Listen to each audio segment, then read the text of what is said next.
Domsaf ya, Domsaf is the best. Selamat pagi, gimana kabarnya? Semoga kita tetap dalam naungan Tuhan, tetap sehat, tetap semangat, tetap fokus dan belajar, dan tetap tinggal di rumah. Hari ini kita akan belajar pemantulan cahaya. Yang perlu dipersiapkan, satu, buku paket fisika, kemudian alat tulis. Mari kita belajar bersama-sama. Yang pertama yang kita pelajari adalah tentang jenis-jenis pemantulan. Dibedakan menjadi dua, yaitu teratur dan baur. Perbedaannya adalah syarat dari teratur, permukaan rata dan datar. Kalau baur, permukaannya bergelombang atau tidak rata. Jadi kalau digambarkan, ini permukaan datar, kemudian sinar-sinar sejajar yang mengenai permukaan datar akan dipantulkan sejajar juga, sehingga tampak teratur. Kalau baur, permukaannya tidak rata, sehingga kalau ada berkas sinar datang yang sejajar, tetapi sinar pantulnya tidak sejajar, sehingga terlihat saling bertabrakan. Itulah dua jenis pemantulan yang ada di dalam kehidupan kita sehari-hari, teratur dan baur. Selanjutnya kita pelajari hukum pemantulan cahaya sebagai berikut. Kita gambarkan bidang datar, kemudian kita buat garis normal. Ingat, garis normal selalu tegak lurus dengan bidang datar. Kemudian kita buat sinar datang, kita buat sinar pantul, kemudian kita beri keterangan setiap bagannya. Ini kita beri keterangan sinar datang, ini sinar pantul, kemudian ini bidang datar, dan ini garis normal. Kita simbolkan N saja. Kemudian sudut antara sinar datang dan garis normal disebut sudut datang. Kita simbolkan I. Kemudian sudut antara sinar pantul dan garis normal kita simbolkan sebagai R. Maka dapat kita uraikan hukum pemantulan cahaya adalah satu, sinar datang, garis normal, dan sinar pantul terletak pada satu titik pada bidang datar.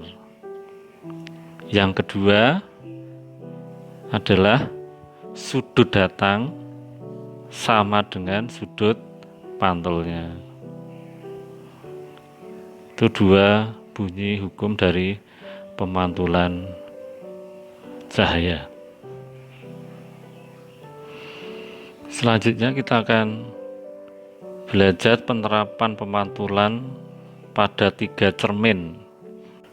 Yang pertama adalah cermin datar. Nanti setiap cermin pasti mempunyai simbol sendiri-sendiri. Misal kita belajar cermin datar, saya menggambar seperti ini, garis. Menurut kalian, ini simbol cermin datar atau bukan? Bukan. Ini hanya ada garis lurus. Jika ingin disebut sebagai cermin datar, maka salah satu sisi harus kita beri arsiran. Yang ada arsirannya bagian belakang, yang tidak ada arsirannya bagian depan. Coba sekarang kamu bayangkan jika kamu bercermin. Apa yang dapat kamu simpulkan dari bayangan yang ada di dalam cermin tadi? Kita simpulkan sama-sama. Sifat bayangan. Yang pertama, pasti bayanganmu ada di belakang cermin, maka disebut sebagai maya. Yang kedua, kalau kamu berdiri, bayangannya juga berdiri, tidak terbalik. Maka sifat bayangannya adalah tegak. Yang ketiga, antara kamu dan bayanganmu bagaimana perbandingannya? Perbandingannya adalah sama besar.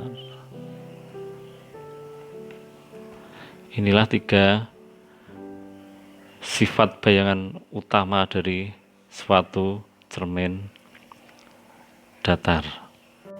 Selanjutnya kita belajar cara menggambar bayangan pada cermin datar dengan syarat 1 titik minimal 2 sinar datang.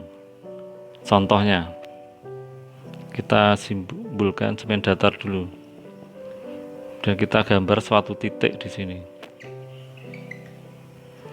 Maka perlu diingat tadi 1 titik minimal 2 sinar datang. Sinar pertama kita pakai sinar yang lurus ke cermin, maka sinar pantulnya juga akan diteruskan. Bisa kita pakai sinar pertama seperti ini, maka sinar pantulnya juga akan diteruskan. Yang kedua, sinar kedua dengan sudut tertentu sembarang, misalnya seperti ini. Kemudian kita buat garis normal. Ingat hukum pemantulan saya tadi. Kita buat garis normal. Ingat garis normal selalu tegak lurus dengan bidang datar. Kemudian ini I, sudut datang, harus sama dengan sudut pantul. Kita kira-kira seperti ini. Ini I, ini R. Kemudian kita buat sinar pantulnya. Arahnya. Kemudian kita perpanjangkan sinar pantul tadi ke belakang. Ya, perpotongan antara perpanjangan sinar pantul yang pertama dan kedua itulah sebagai letak bayangannya. Maka ini disebut sebagai bayangan. Ini disebut sebagai benda.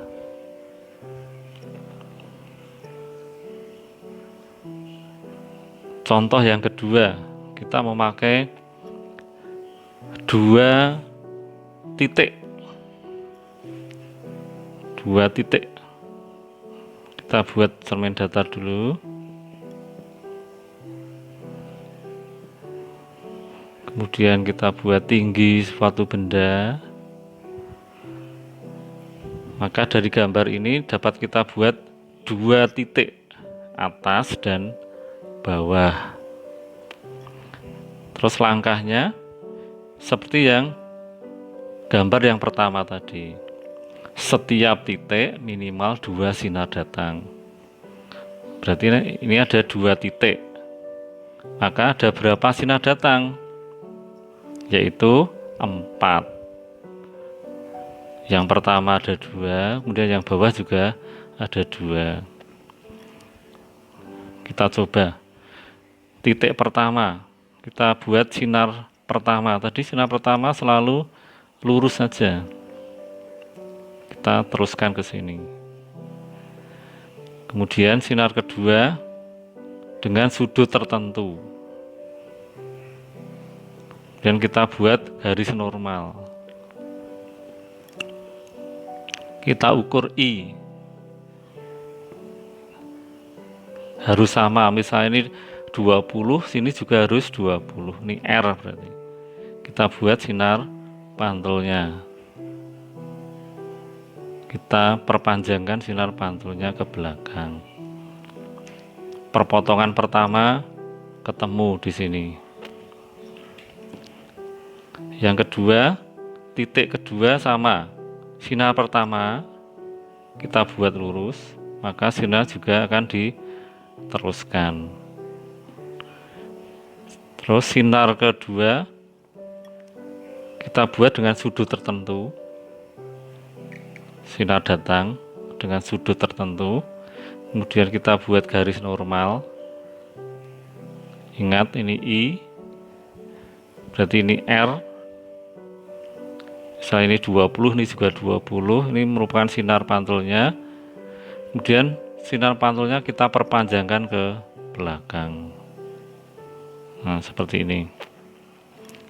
Ketemu perpotongan yang kedua.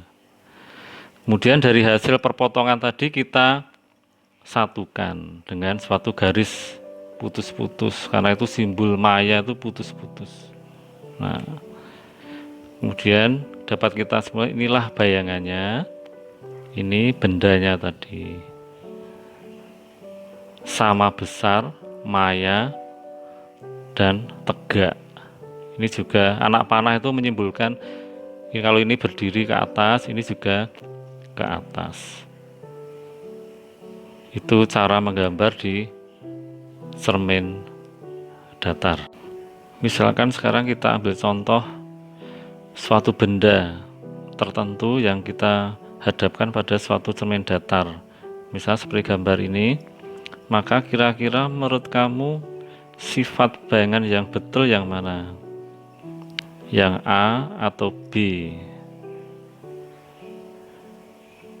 Kalau kamu ingat sifat dari cermin datar, maka kamu harus menjawab yang B. Kemudian soal kedua, ada huruf D. Bagaimana bentuk pencerminan yang terjadi? Maka terbalik D-nya. Jadi seperti ini. Nah, ini D yang terbalik. Selanjutnya, bagaimana jika suatu cermin datar membentuk sudut tertentu? Bisa kamu bayangkan? Yang pasti akan menghasilkan jumlah bayangan yang lebih dari satu. Itu dapat kita buktikan dengan suatu rumus, yaitu N sama dengan 360 derajat dibagi sudut cerminnya dikurangi 1. Contoh, jika sudut cermin 90 derajat, bagaimana jumlah bayangannya?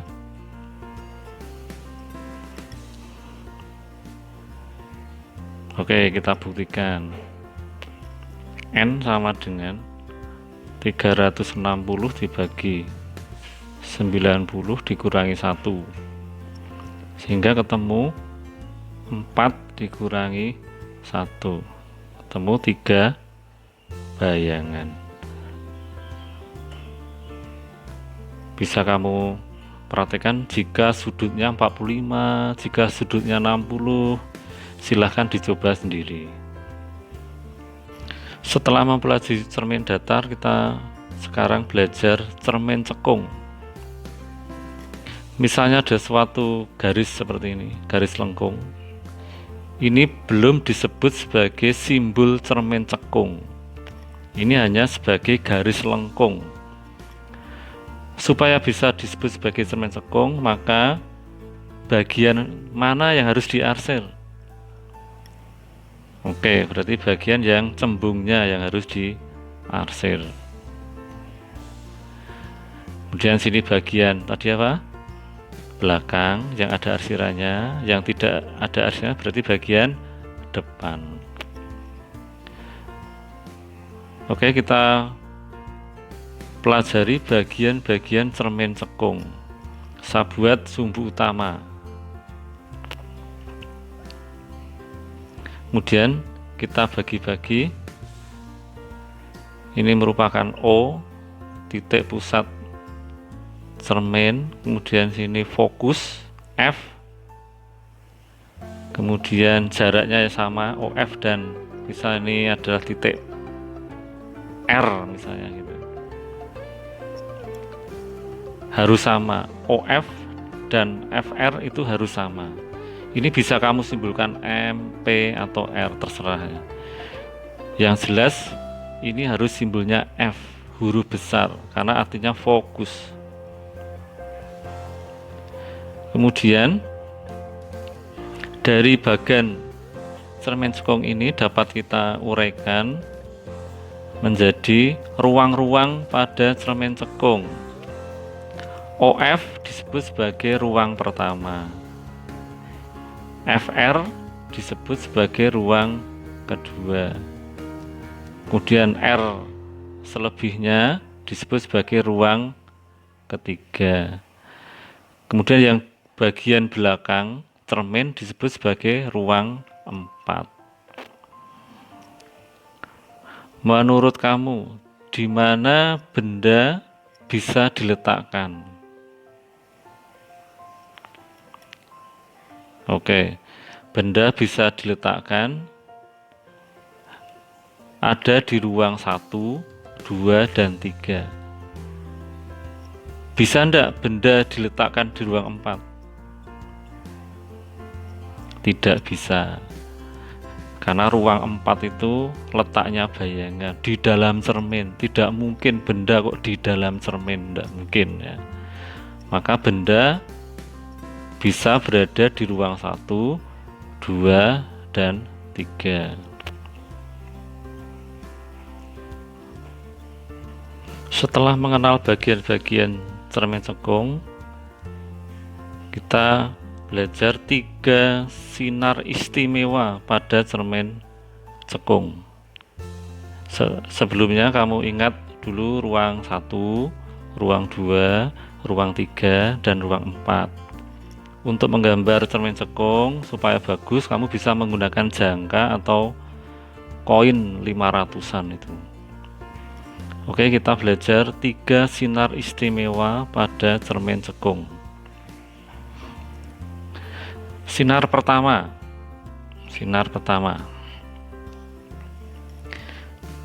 Sinar datang sejajar sumbu utama. Sumbu utama ini. Sinar datang sejajar sumbu utama dipantulkan melalui titik fokus. Ingat-ingat sinar pertama. Sinar kedua, sinar datang melalui titik fokus dipantulkan sejajar sumbu utama. Ini sinar kedua.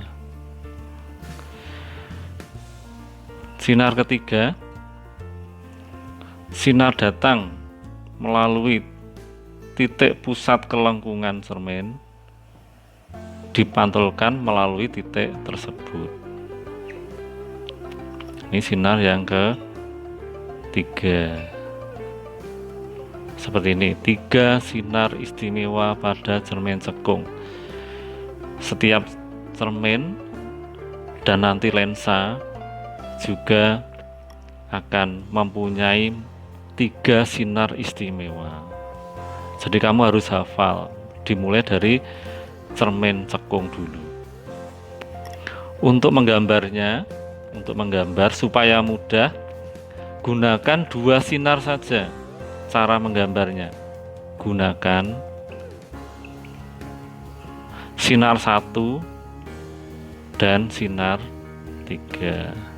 Jadi gunakan sinar 1 dan sinar 3 biar tidak bingung.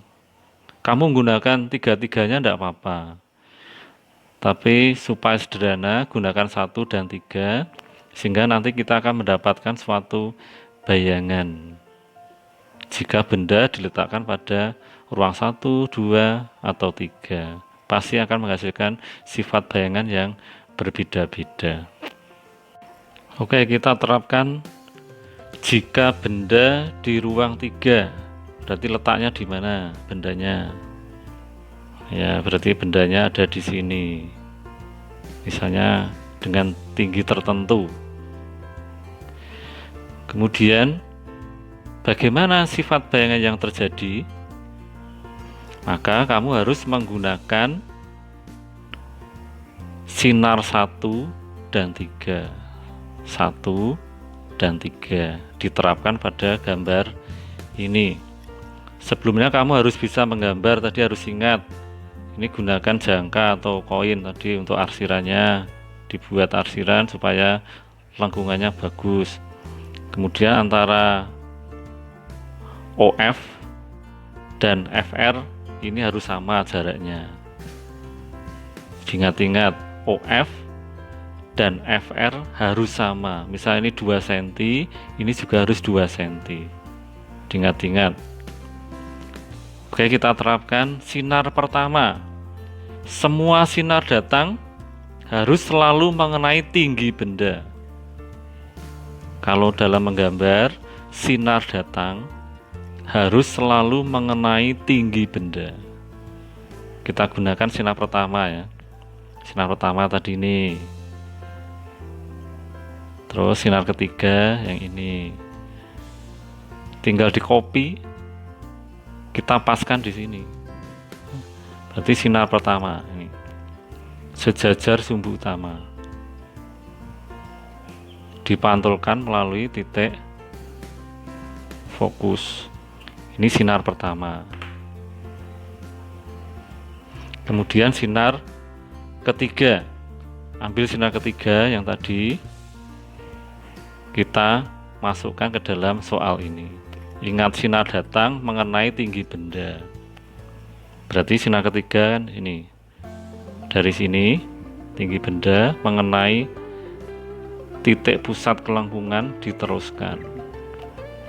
Kemudian kita beri arahnya sama. Perpotongan antara dua sinar pantul itulah letak bayangannya. Dan inilah letak bayangannya. Letak bayangannya di sini. Kalau ini anak panah ke atas, perpotongan itu merupakan letak dari anak panahnya.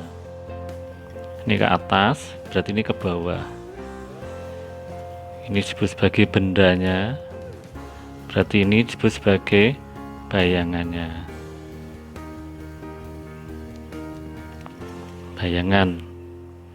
Sehingga bagaimana sifat bayangannya? Jika benda di ruang 3 nyata,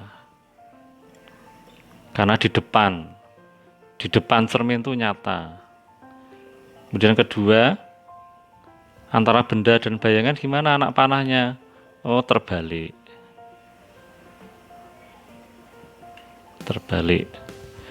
Kemudian 3, dibandingkan antara tinggi benda dan tinggi bayangan.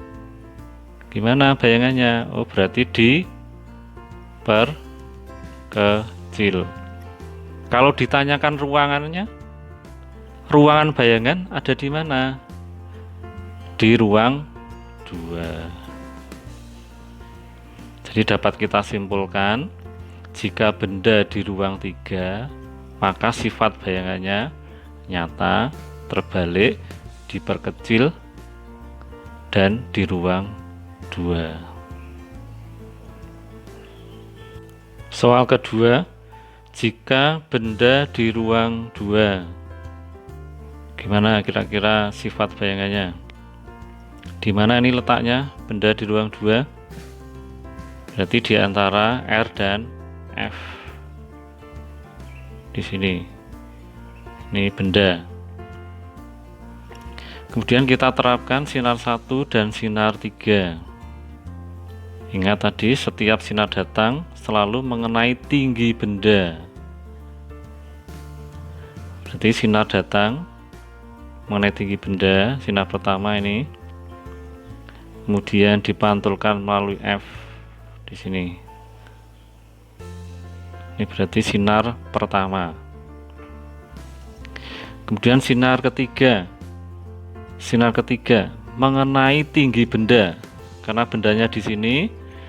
Ingat ya, sinar datang itu bisa dari kiri, kanan, atas, bawah. Yang terpenting kalau menggambar, sinar datangnya selalu mengenai tinggi benda. Jadi bisa disesuaikan sinar datangnya. Kalau dari gambar ini berarti sinar datanya dari kanan mengenai tinggi benda. Ini berarti sini. Tinggi benda ke R, ke titik pusat kelengkungan. Inilah sinar yang ketiga. Kita teruskan ke sini. Sehingga dari sinar pertama dan ketiga kita mendapatkan perpotongan kedua sinar pantulnya. Kalau dilihat memang besar. Kemudian dari perpotongan itu merupakan letak dari bayangannya. Di sini kita kasih garis penghubung. Tadi anak panahnya ke atas, maka perpotongan dua sinar pantul ini merupakan letak dari anak panahnya. Seperti ini.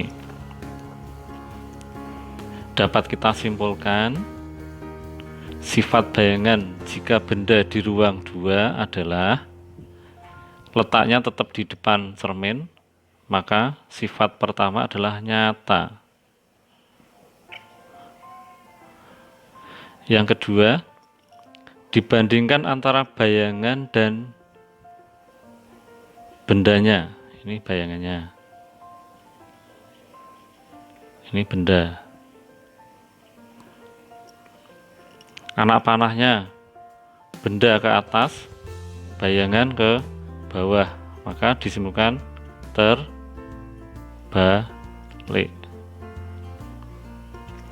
Yang ketiga, kita bandingkan antara benda dan bayangan. Bagaimana? Bayangan lebih besar, jadi diperbesar.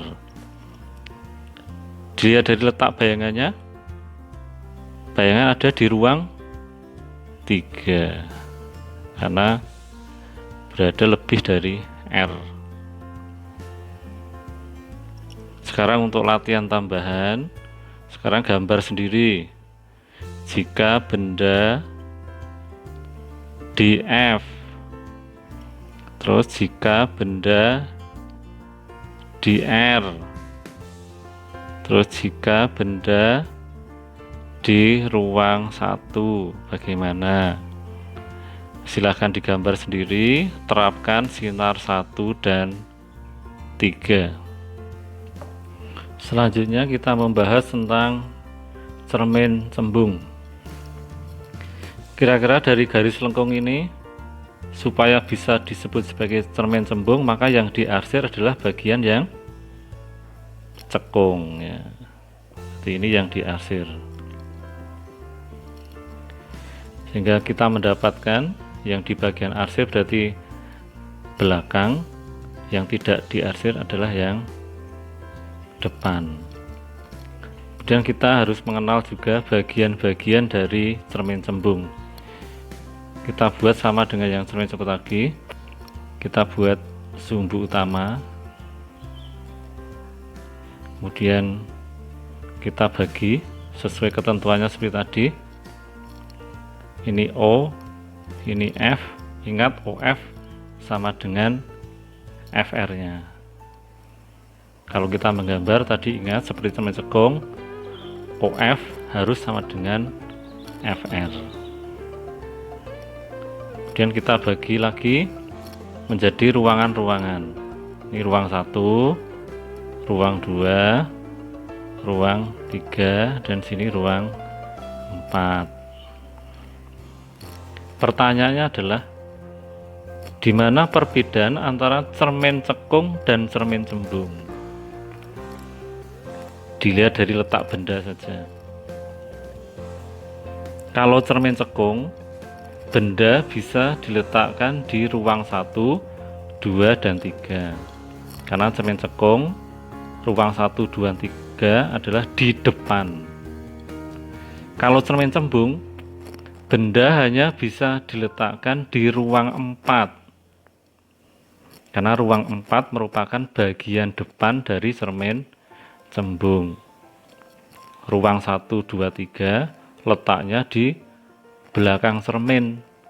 Kan tadi tidak mungkin benda kok di belakang cermin. Maka itulah perbedaan antara cermin cekung dan cermin cembung. Lebih simpel mempelajari cermin cembung karena bendanya selalu di ruang 4. Ingat, benda selalu di ruang 4. Tidak mungkin benda pada cermin cembung di ruang 1, 2, dan 3. Ada 3 sinar istimewa pada cermin cembung yang berbeda dengan pada cermin cekung. Yang pertama, sinar datang sejajar sumbu utama seolah-olah dipantulkan dari titik fokusnya. Jadi ada kata seolah-olah.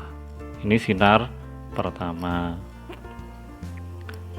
Yang sinar kedua, sinar datang menuju titik fokusnya dipantulkan sejajar sumbu utama. Itu yang kedua. Sinar ketiga sama dengan sinar ketiga di cermin cekung. Sinar datang menuju ke titik pusat kelengkungan, dipantulkan melalui titik tersebut. Ini sinar yang ketiga. Cara menggambar bayangan pada cermin cembung sama dengan cermin cekung, yaitu gunakan sinar 1 dan sinar 3 supaya lebih sederhana. Oke, kita coba contoh pertama.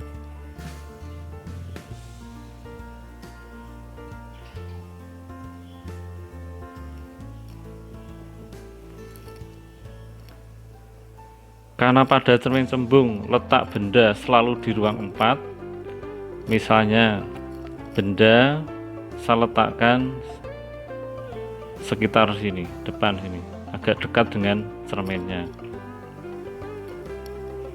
Bagaimana sifat bayangan yang terjadi setelah dihadapkan pada cermin cembung? Ingat, gunakan sinar 1 dan sinar 3. Tadi diingat-ingat lagi, sinar 1, sinar datang sejajar sumbu utama dipantulkan seolah-olah dari F. Yang sinar 3, sinar datang menuju ke titik pusat kelengkungan, dipantulkan melalui titik tersebut. Sekarang diterapkan di sini. Ambil sinar pertama. Ingat, sinar datang selalu mengenai tinggi benda. Sinar pertama sejajar sumbu utama, dipantulkan seolah-olah dari titik fokus. Ini sinar pertama. Kemudian ambil sinar ketiga. Sinar datang mengenai tinggi benda menuju ke titik R. Ini berarti dari sini menuju ke R. Ingat, kalau sudah ke belakang cermin garisnya putus-putus.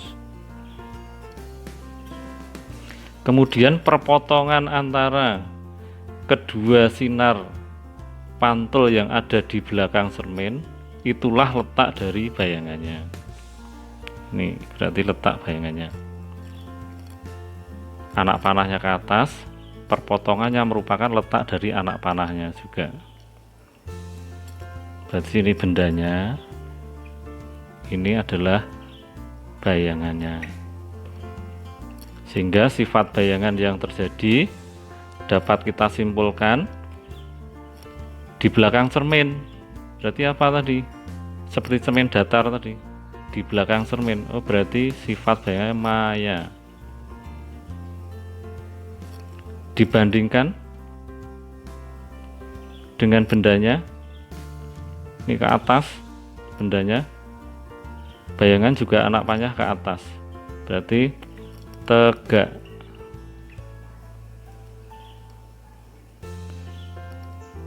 antara benda, besar benda dan besar bayangan, bayangannya diperkecil.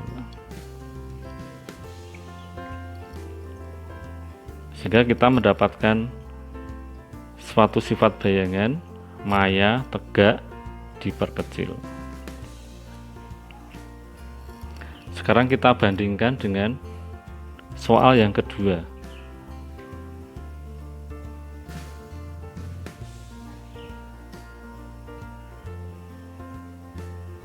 Ingat, OF dan FR menggambarnya sama. Kemudian bendanya, tadi kan ini jaraknya sedikit. Misalnya jaraknya kita perlebar segini, menjadi jauh. Misal tadi ini 5 cm, sekarang jaraknya 10 cm. Bagaimana sifat bayangan yang terjadi? Kita ambil sinar pertama, selalu menaik tinggi benda, seolah-olah dipantulkan dari F, seolah-olah. Kemudian ambil sinar ketiga dari sini, kita teruskan ke sini mengenai R. Kemudian perpotongan antara kedua sinar pantul yang di belakang cermin merupakan letak bayangannya. Anak panahnya ke atas, ini juga perpotongan juga ke atas. Maka didapat bayangan maya karena di belakang cermin. Kemudian sama-sama ke atas berarti tegak. Bayangannya kecil berarti diperkecil.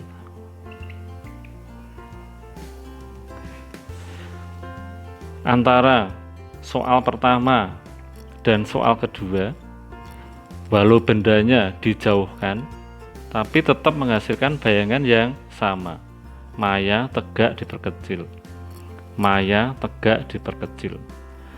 Maka dapat kita simpulkan sifat dari cermin cembung akan mendapatkan bayangan yang selalu sama, yaitu maya, tegak, diperkecil. Sebagai contoh penerapan cermin cembung dalam kehidupan sehari-hari adalah spion. Coba kamu bayangkan spion, kamu lihat spion, pasti bayangannya maya, tegak, diperkecil. Tidak mungkin maya, tegak, diperbesar. Pasti selalu maya, tegak, diperkecil. Setelah belajar gambar, tiba saatnya kita belajar hitungan pada cermin. Cermin cekung, cermin cembung, rumusnya sama, dengan ketentuan juga sama, yaitu OF tadi sama dengan fokusnya, kita simbolkan dengan F kecil yang disebut sebagai jarak fokus. Kemudian OR tadi sama dengan 2OF atau 2F, dan kita sebut sebagai jari-jari kelengkungan, kita simbolkan sebagai R. Maka didapat suatu persamaan, jari-jari kelengkungan sama dengan 2 kali jarak fokusnya. Kemudian kita ingat rumus dari suatu cermin, yaitu 1/F sama dengan 1/S0 ditambah 1/SI atau S1 boleh. Dengan F adalah jarak fokus, S0 jarak benda, SI adalah jarak bayangan. Satuan yang biasa kita pakai, baik itu R, F, S0, SI, biasanya dalam senti. Kemudian dari S0, SI, kalau kita bandingkan, maka kita akan mendapatkan suatu perbesaran bayangan, yaitu M sama dengan harga mutlak SI dibagi S0 sama dengan HI dibagi H0. M adalah perbesaran bayangan. SI tadi apa? Jarak bayangan. S0 jarak benda. HI, H berarti tinggi bayangan. H0 tinggi benda. Kenapa ini diberi harga mutlak? Karena M harus selalu positif. Karena perbesaran tidak mungkin negatif. Maka selalu diberi harga mutlak. Karena SI jarak bayangan itu bisa nyata, bisa maya. Kalau nyata itu positif, kalau maya negatif. Nah, kalau pas kebagian yang negatif kan tidak mungkin M kok negatif. Maka harus diberi harga mutlak supaya mendapatkan M selalu positif. Sebelum kita belajar soal-soal hitungan, ada baiknya kita sepakati tanda pada cermin. Kita bedakan antara cermin cekung dan cermin cembung. Ingat, F tadi jarak fokus, R jari-jari kelengkungan, M perbesaran, H0 tinggi benda, HI tinggi bayangan, SI atau S1 adalah jarak bayangan. Nyata berarti simbolnya positif, kalau maya simbolnya negatif. Kita mulai dari cermin cekung. F dan R letaknya ada di depan cermin. Ingat, depan berarti nyata. Depan berarti nyata. Nyata simbolnya positif. M, H0, HI harus selalu positif. Kita simbolkan positif. SI pada cermin cekung bisa nyata, bisa maya. Kalau hasilnya nyata, berarti SI-nya positif. Kalau hasilnya maya, berarti kita beri tanda negatif. Sekarang pada cermin cembung.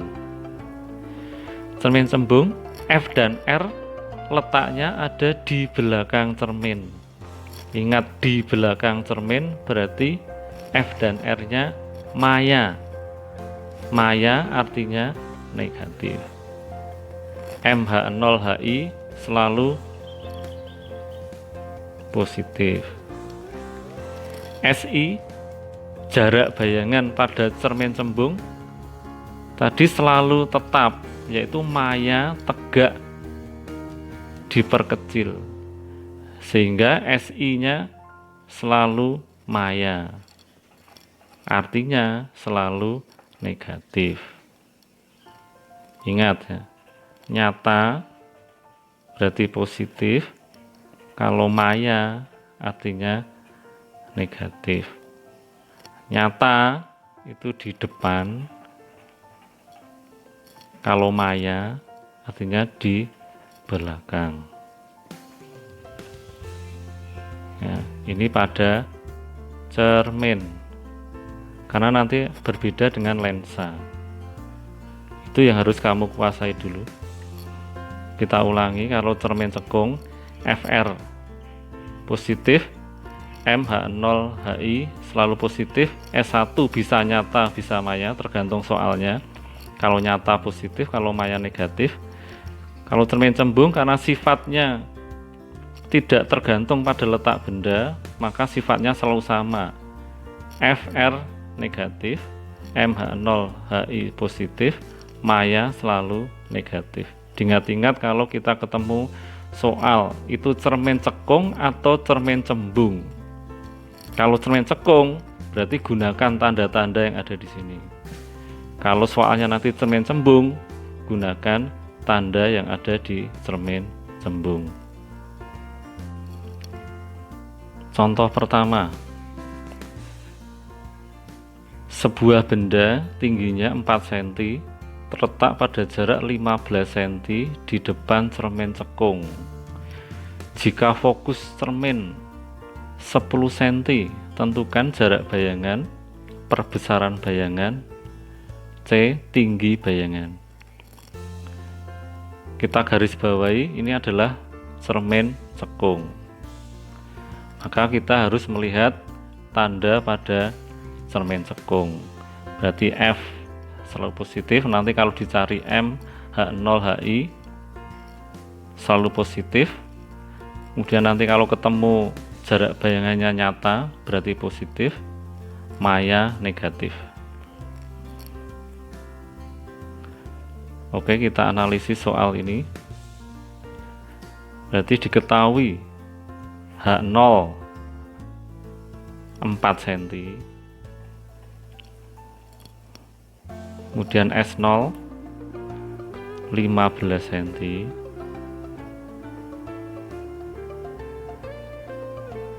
F nya 10 cm, S0 positif, H0 positif, F positif. Kemudian kita terapkan yang A, suruh mencari SI, jarak bayangan. Kita masukkan rumus cerminnya. 1/F sama dengan 1/S0 plus 1/SI. 1/F berarti 1/10, 1/S0 1/15 ditambah 1/SI. Kemudian kita samakan. Ingat persamaan di matematika, kalau kita memindah berarti simbolnya harus berpindah positif menjadi negatif. Misalnya kita pindah yang 1/15, berarti 1/10 min 1/15 sama dengan, ini tetap ya, 1/SI. Kita samakan, sama-sama menjadi berapa ini? 30 misalnya. Berarti 10 itu 3, 15 itu 2, sama dengan 1/SI. Dan kita hitung 1/30 sama dengan 1/SI. Perkalian silang, sehingga 1/SI sama dengan 30 kali 1, 30 cm. Nih, kita sudah mendapatkan SI 30 cm. Sekarang pertanyaan kedua, yang B, perbesarannya. Ingat, M sama dengan SI per S0, sehingga kita mendapatkan SI tadi 30, S0 nya tadi 15, sehingga kita mendapatkan M 30 dibagi 15, 2 kali. Kita mendapatkan perbesaran 2 kali. Dan yang terakhir yaitu C, tinggi bayangan. Bisa kita cari memakai rumus perbesaran. M sama dengan HI per H0, sehingga kita dapat M nya 2, HI dicari, dibagi H0. H0 tadi berapa?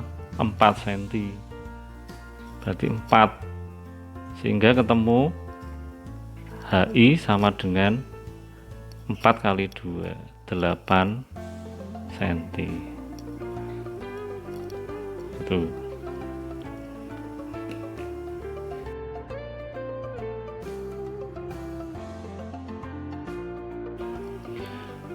Soal kedua, sebuah benda tingginya 4 cm terletak pada jarak 15 cm di depan cermin cembung. Jika jarak fokus cermin 10 cm, tentukan jarak bayangan, perbesaran bayangan, dan tinggi bayangan. Mau mencoba sendiri dulu? Oke, kita sama-sama dulu aja. Kita garis bawahi, ini adalah cermin cembung. Ingat kesepakatan tanda pada cermin cembung. FR selalu negatif, M, H0, HI selalu positif, jarak bayangan selalu maya, berarti negatif. Kita analisis sama-sama. Diketahui H0 4 cm, S0 15 cm, F-nya 10 cm atau min 10 cm. Ya, harusnya min 10 cm. Karena ingat tadi kesepakatan tanda F pada cermin cembung selalu negatif, karena F-nya letaknya di belakang cermin. Maka jangan lupa ditulis min.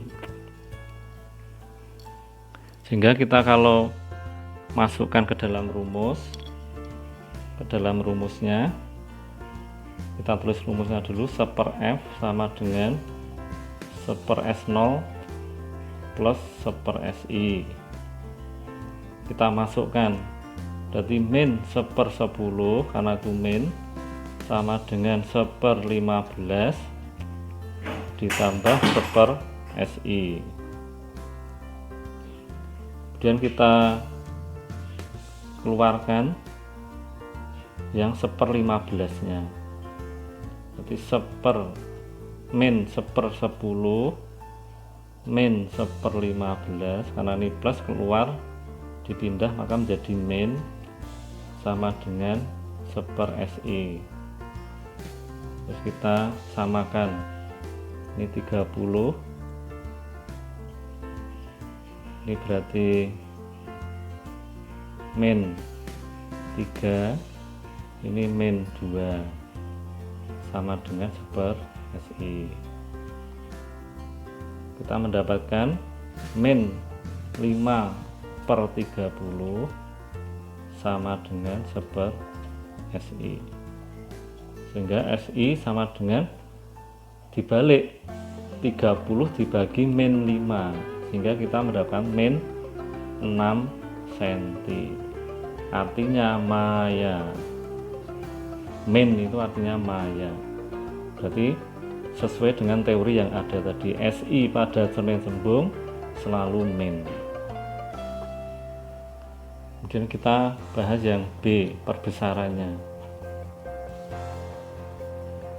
M sama dengan harga mutlak SI per S0, sehingga kita mendapatkan SI tadi min 6 dibagi S0 nya 15, sehingga M nya tidak boleh min, karena sudah di harga mutlak, maka M nya 6 dibagi 15 kali, harus positif. Itulah guna dari harga mutlak tadi. Kemudian yang C, bagaimana tinggi bayangannya? Tinggi bayangan, ingat tinggi bayangan juga harus positif, karena M nya sudah dibuat positif, maka otomatis HI nya nanti menjadi positif. Kita masukkan ke rumusnya, HI per H0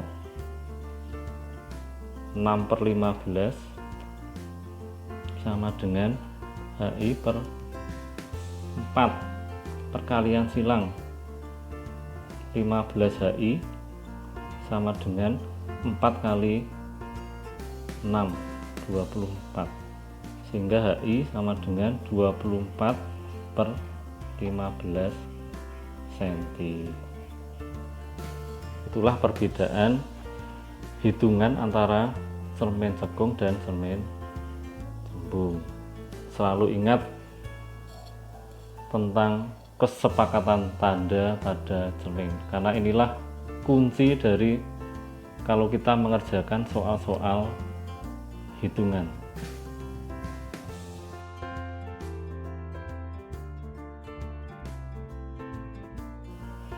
Terakhir pelajaran hari ini, silahkan kerjakan tugas dari buku Fisika 2 dari Erlangga halaman 225, nomor 10 dan nomor 13 dengan cara lengkap di kertas bebas. Kemudian pekerjaan silahkan diupload seperti biasa di Classroom. Selamat belajar. Demikian tadi materi pemantulan cahaya. Semoga bermanfaat.